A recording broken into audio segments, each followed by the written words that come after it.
तो स्वागत है आप सभी का हमारे YouTube चैनल में। और आज की वीडियो में बात करेंगे केवीएस लाइब्रेरियन एग्ज़ाम 2015 का पेपर। आज की इस वीडियो में कंप्लीट 100 क्वेश्चन लाइब्रेरी साइंस के करवाए जाएंगे और पेपर की जो भाषा है वो है हिंदी भाषा।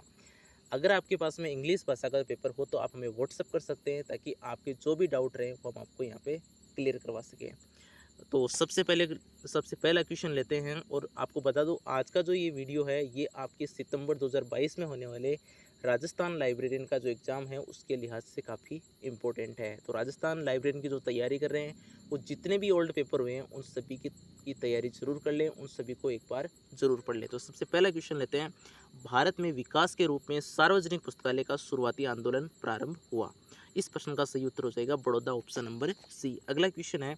पुस्तकालय विकसित होता है और अंतहीन विकसित होता है, पुस्तकालय विज्ञान के किस नियम से संबंधित है? तो ये पुस्तकालय विज्ञान के 5वें नियम से संबंधित है। अगला क्वेश्चन है। भारत के पुस्तकालय कानून के अनुसार भारत में सार्वजनिक पुस्तकालयों का निदेशक कौन है? इस प्रश्न का सही उत्तर होगा राज्य स्तर पर मुख्य कार्यकारी अधिकारी। फिर अगला क्वेश्चन है। भारत में राज्यों की संख्या जहां पर वर्तमान में पुस्तकालय कानून है, इस प्रश्न का सही उत्तर होगा ऑप्शन नंबर डी, यानी भारत में अभी वर्तमान में 19 राज्यों के अंदर पुस्तकालय कानून है। अगला क्वेश्चन है। स्वतंत्रता के बाद भारत का पहला पुस्तकालय कानून अधिनियमित किया गया। तो स्वतंत्रता के बाद भारत का पहला पुस्तकालय कानून है वो किया गया था मद्रास पब्लिक लाइब्रेरी एक्ट के नाम से, इसलिए ऑप्शन नंबर बी यहाँ पे सही हो जाएगा। और उसके बाद में नाम बदलकर तमिलनाडु पब्लिक लाइब्रेरी एक्ट कर दिया गया। इसके बाद में क्वेश्चन है। भारत में बुक वीक किस माह में मनाया जाता है? तो भारत में बुक वीक है वो नवंबर माह में मनाया जाता है। समय रहता है 14 नवंबर से 20 नवंबर तक। फिर अगला क्वेश्चन है। भारत में कब और कहाँ पर पुस्तकालय विज्ञान शिक्षा आरंभ की गई? इस प्रश्न का सही उत्तर हो जाएगा ऑप्शन नंबर बी, बड़ौदा 1911। अगला क्वेश्चन है। एएलए ने पुस्तकों के प्रति प्यार को बढ़ावा देने के लिए और पढ़ने के लिए किसकी स्थापना की? तो इसने की थी कार्ल कोट मेडल, ऑप्शन नंबर सी उत्तर हो जाएगा। अगला क्वेश्चन है। एक पुस्तकालय की खुली पहुंच प्रणाली के लिए पुस्तकालय विज्ञान का कौन सा नियम निर्दिष्ट है? तो इसका सही उत्तर हो जाएगा पुस्तकालय विज्ञान का तीसरा नियम। अगला क्वेश्चन है। पठन सामग्री कुशल संरक्षण का विशिष्ट संगठन निहितार्थ है पुस्तकालय विज्ञान के किस सूत्र में है? तो पुस्तकालय विज्ञान के चतुर्थ नियम में। अगला क्वेश्चन है। पहला भारतीय विश्वविद्यालय जिसने पुस्तकालय विज्ञान में डिप्लोमा को स्नातक डिग्री में बदल दिया, तो ये था दिल्ली विश्वविद्यालय। अगला क्वेश्चन की बात करते हैं। अगला क्वेश्चन है। गत समयावधि में विभिन्न स्रोत की जानकारी का संग्रह और प्रावधान के रूप में कौन जाना जाता है? ऑप्शन नंबर बी, एसडीआई को जाना जाता है। अगला क्वेश्चन है। पेटेंटों को किस रूप में जाना जाता है? पेटेंटों को सूचना के प्राथमिक स्रोतों के रूप में जाना जाता है। अगला क्वेश्चन है। आईएसएसएन का फुल फॉर्म क्या होता है? तो आईएसएसएन का फुल फॉर्म होता है इंटरनेशनल स्टैंडर्ड सीरियल नंबर। फिर अगला क्वेश्चन है। रंगनाथन के अनुसार पठन सामग्री पर खर्च करने के लिए पुस्तकालय बजट के कुल पैसे का कितना प्रतिशत होना चाहिए? तो ऑप्शन नंबर सी होगा 40% होना चाहिए। अगला क्वेश्चन है। निम्नलिखित में से कौन सी एक तकनीक है जो पुस्तकालय के अंदर सम व्यवसायिक कर्मचारियों को प्रशिक्षित करती है? इस प्रश्न का सही उत्तर हो जाएगा सम्मेलन भागीदारी, ऑप्शन नंबर सी।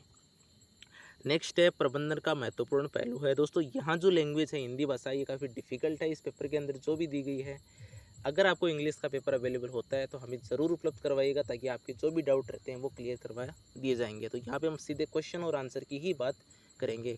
तो ये इसका प्रश्न का सही उत्तर हो जाएगा ऑप्शन नंबर डी। आपको याद रखना है प्रदर्शन विश्लेषण, बजट और लागत लाभ विश्लेषण। अगला क्वेश्चन है। पीपीबीएस तकनीक का विकास किसके द्वारा किया गया? रेंड कारपोरेशन के द्वारा किया गया। फिर है। पीआरटी का फुल फॉर्म क्या होता है? Program evaluation review technique.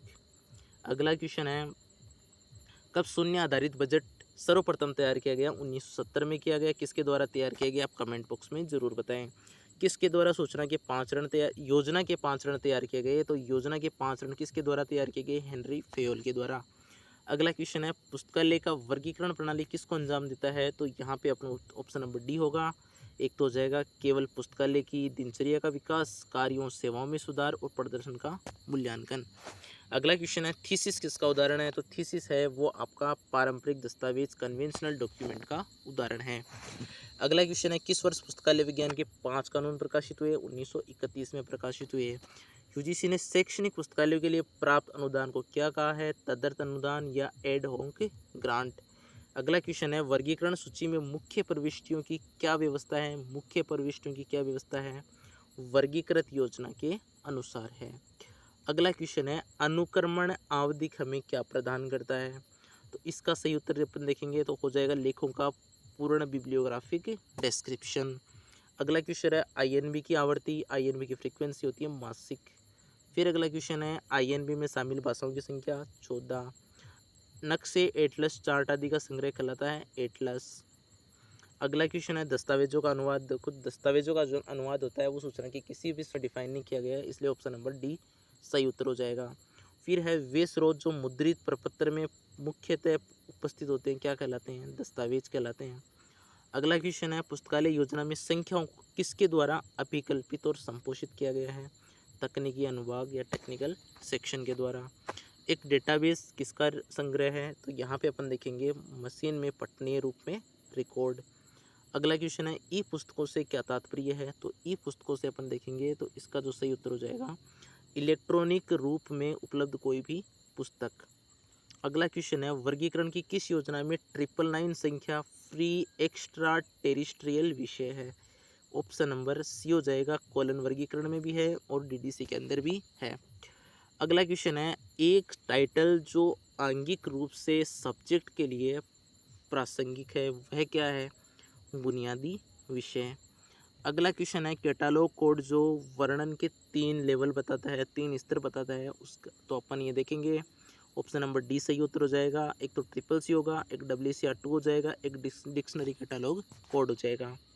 फिर अगला क्वेश्चन है निम्नलिखित में से किस कोड को सब्जेक्ट कैटालॉग के लिए पूर्ण कोडिफिकेशन माना जाता है? रंगानाथन के कोड को। अगला क्वेश्चन है स्थानों से संबंधित पुस्तकों का कैटालॉग क्या कहलाएगा?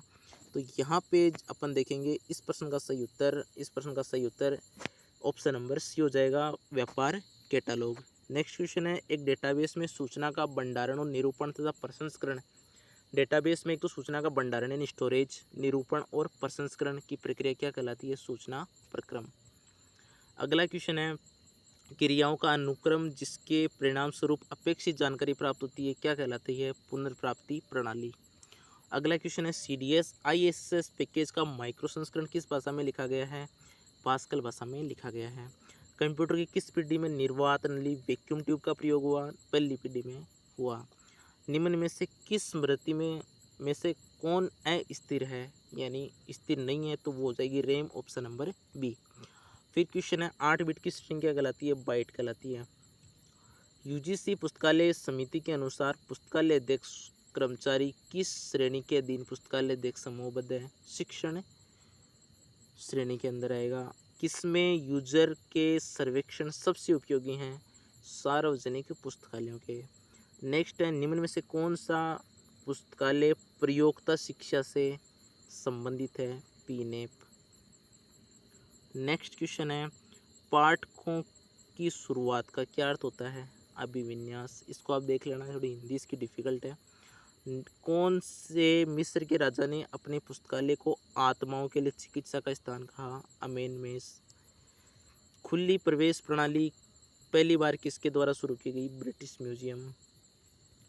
13 अंकीय ISBN नंबर के कितने भाग होते हैं? 5 भाग होते हैं। निम्न में से कौन सी सेवा किसी विशिष्ट उपयोगकर्ता यानी स्पेशल यूजर के लिए सबसे उपयुक्त दस्तावेजों को पहचान करने के लिए निर्दिष्ट की गई है? सूचना का चयनात्मक प्रसार। अनुसंधानकर्ता क्या होता है? सूचना के उपभोक्ता और निर्माणकर्ता दोनों। पुस्तकालय विज्ञान के किस कानून का निहितार्थ पुस्तकालय भवन का स्थान? तो ये पहले सूत्र के अंदर आएगा। किसके अधीन सर्जित कृति के स्वामित्व का दावा करने का अधिकार है? तो यहाँ पे अपन इसका करेक्ट आंसर होगा इंटेलेक्चुअल प्रॉपर्टी राइट या बौद्धिक संपदा अधिकार। अगला क्वेश्चन है किसके द्वारा भारतीय विज्ञान सारांश प्रकाशित होते हैं? निष्केर के द्वारा। फिर है किससे विकसित करने के लिए RRLF की स्थापना की गई? सार्वजनिक पुस्तकालयों के लिए। किसके द्वारा प्रकाशन की सार्वभौमिक उपलब्धता शुरू की गई? IFLA के द्वारा। पुस्तकालयों के बीच संसाधनों की हिस्सेदारी को मूलतः किस रूप में जाना जाता है? पुस्तकालय सहकारिता। RRLF क्या है? सार्वजनिक पुस्तकालयों के समर्थन के लिए सहकारी निकाय। किसके द्वारा पुस्तकालय और सूचना प्रणाली पर राष्ट्रीय नीति तैयार की गई? तो RRLF के द्वारा। किसके द्वारा भारत के लिए पुस्तकालय विकास योजना का मसौदा तैयार किया गया? डॉक्टर SR रंगानाथन के द्वारा। अगला क्वेश्चन है इसके अंदर, प्रकाशक द्वारा पुस्तक वितरण अधिनियम के अधीन एक पुस्तक की कितनी प्रतियां भेजी जानी चाहिए? 4 प्रतियां, ऑप्शन नंबर बी। एक पुस्तकालय की बुनियादी जानकारी की भूमिका क्या है? एक पुस्तकालय की बुनियादी जानकारी की क्या भूमिका है? सूचनाओं को एकत्र और प्रसारित करना। डेलनेट का मुख्यालय कहाँ है? दिल्ली में है। सभी के लिए पुस्तकों का संस्करण, पुस्तकालय विज्ञान संस्करण भिन्न है। तो यहाँ पे देखिए आप पुस्तकालय विज्ञान का दूसरा नियम। कौन सा पुस्तकालय प्रकाशित की गई प्रत्येक पुस्तक की एक निःशुल्क कॉपी प्राप्त करने के लिए हकदार है? निक्षेपागार पुस्तकालय। पुस्तकालय जो समाज के सभी सदस्यों को उम्र और लिंग में भेद के बिना सेवा करता है? सार्वजनिक पुस्तकालय। क्वेश्चन नंबर 71, अलमारियों तक खुली पहुंच को पूरा करने के लिए कौन योगदान देता है? तीसरा कानून। अधिग्रहण संगठन को जानने की गतिविधि और ज्ञान के उपयोग के लिए किस रूप में जाना जाता है? तो इस प्रश्न का सही उत्तर हो जाएगा ऑप्शन नंबर बी। पुस्तकालयों में उपयोग की जाने वाली कैटालॉग कार्ड का मानक आकार क्या है? 12.5 × 7.5 सेंटीमीटर। किस राज्य में सार्वजनिक पुस्तकालय अधिनियमों में पुस्तकालय शेष का कोई प्रावधान नहीं है? Option number B, Andhra Pradesh. अधिकृत रूप से आय और व्यय के अव्यवस्थित रख रखाव को क्या कहते हैं? लेखांकन कहते हैं। पूर्व निर्धारित अनुक्रम में डेटा की व्यवस्था को क्या कहते हैं? प्रसंस्करण कहते हैं। कंप्यूटर शब्दावली और उपयोग में बग क्या होता है? प्रोग्रामिंग एरर या प्रोग्रामिंग त्रुटि। ERNET क्या होता है? Education and research network. फिर है MS ऑफिस क्या है? एक सॉफ्टवेयर। इनफ्लिबनेट को मुख्य रूप में किससे जोड़ने का प्रस्ताव है? शैक्षणिक पुस्तकालयों से। निम्नलिखित में से कौन बहु उपयोगकर्ता प्रणाली है? लेन व्यवस्था। सर्वप्रथम किसके द्वारा दशमलव अपूर्ण अंकन का प्रयोग किया गया था? मेलविल डेवी के द्वारा।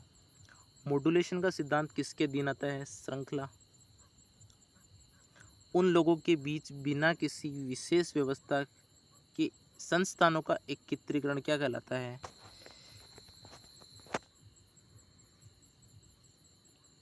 उन लोगों के बीच बिना किसी विशेष व्यवस्था के संस्थाओं का एकत्रीकरण क्या कहलाता है? इस प्रश्न का उत्तर अभी हमारे पास उपलब्ध नहीं है। और इस अगले क्वेश्चन देखते हैं। कॉलन वर्गीकरण में जे किसको निरूपित करता है? तो कृषि को निरूपित करता है। वर्गीकरण के लिए योजना जो कुछ पुस्तकों की विशेषताओं पर आधारित है और विषय वस्तु के बारे में एक विश्वसनीय मार्गदर्शन प्रदान नहीं करते, उसे कहते हैं कृत्रिम वर्गीकरण। वर्गीकरण की किस योजना में यह प्रावधान है कि संकेतन में अंतराल छोड़कर लघु और बड़े विषय दोनों की व्यवस्था करना है? DTC। एक काम जिसे खुद के द्वारा एक विषय के रूप में माना जाता है? क्वासी विषय। माइक्रो दस्तावेज के लिए वर्गीकृत वर्गीकरण की आवश्यकता होती है, कौन सा वर्गीकरण है? डेप्थ वर्गीकरण।